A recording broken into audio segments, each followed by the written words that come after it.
जय माता दी। आज मैं एक देवी पचरा लेके आई हूँ नए अंदाज में। आप लोग सुनिएगा, पसंद आएगा तो हमारे चैनल की भी लाइक सब्सक्राइब आप लोग कर दीजिएगा। तो चलो सुनाती हूँ। जय माता दी।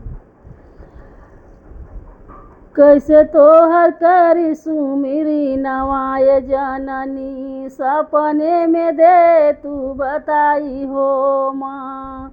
कैसे तोहर करब सुमरी नवाय जननी, सपने में दे तू बताई हो माँ।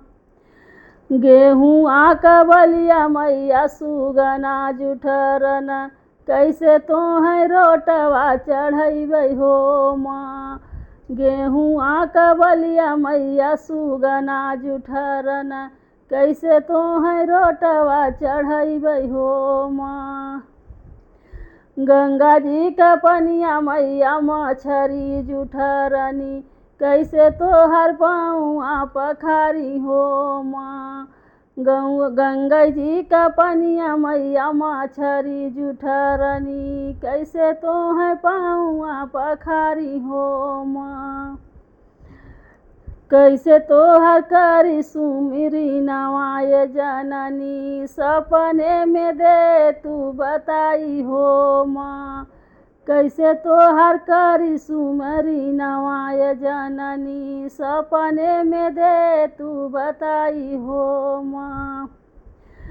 गैया का दूधवा मैया बछड़ा जुठरलेस, गैया का दूधवा मैया बछड़ा जुठरलेस, कैसे तोहें दूधवा चढ़ाई हो माँ। कैसे तोहें दूधवा चढ़ाई हो माँ।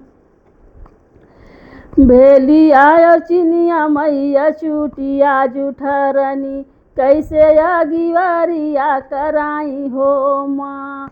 भेलिया और चिनिया मैया चुटिया जुठरनी, कैसे अगिवरिया कराई हो माँ।